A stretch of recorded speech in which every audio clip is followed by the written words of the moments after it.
Delaware నెవాక్లో car దూసుకువెళ్లడంతో hill side రోడ్లోని సెయింట్ జాన్ ఏఎం చర్చ్ గోడలు కూలిపోయాయి.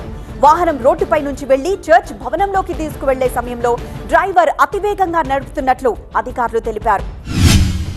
న్యూయార్క్ వెస్ట్ విలేజ్ సబ్వే స్టేషన్లో శుక్రవారం తెల్లవారుజామున జరిగిన దాడిలో ఒక వ్యక్తి స్పృహ కోల్పోయాడు.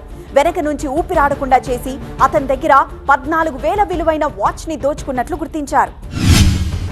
డొనాల్డ్ ట్రంప్ హత్యాయత్నం తర్వాత స్థానిక పోలీస్ అధికారి తోటి అధికారితో మాట్లాడుతూ కాల్పులు జరిపిన భవనానికి భద్రత కల్పించాల్సిన అవసరం ఉందని సీక్రెట్ సర్వీస్ 2 రోజుల ముందే హెచ్చరించారని తెలిపారు. ఆగస్టు 8న షికాగో ఓహెర్ అంతర్జాతీయ విమానాశ్రయంలో ఒక మహిళ బ్యాగేజ్ క్యారసెల్లో చిక్కుకుని మరణించింది. 57 ఏళ్ల ఆమె లగేజ్ తీసుకుంటున్నప్పుడు ప్రమాదవశాత్తు కన్వర్టర్ బెల్ట్ సిస్టంలో చిక్కుకుని అక్కడికక్కడే మృతి చెందిందని తెలిపారు. న్యూజెర్సీలోని 75 ఏళ్ల మహిళకు మత్తుమందిచ్చి $1,000 దోచుకున్నట్లు కంప్లైంట్ చేసింది. మంగళవారం ఉదయం డాక్టర్ అపాయింట్మెంట్ నుండి తిరిగొస్తుండగా ఒక మహిళ అడ్రస్ అడిగే నెపంతో మత్తిచ్చి డబ్బు దోచుకున్నట్లు చెప్పింది. పోలీసులు దర్యాప్తు చేస్తున్నారు.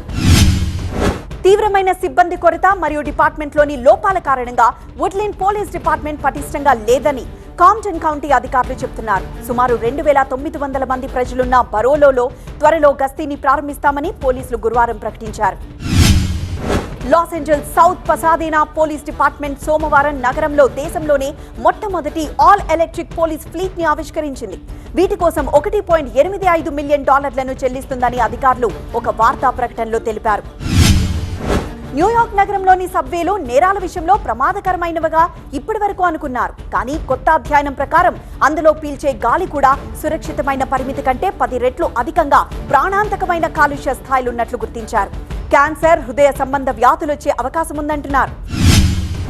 ఫ్లోరిడా నుంచి బహమాస్కు వెళ్లే మార్గంలో అదృశ్యమైన 59 ఏళ్ల సోలో పైలట్ క్రిస్టోఫర్ మూర్ మృతి చెందినట్లు అధికారులు తెలిపారు.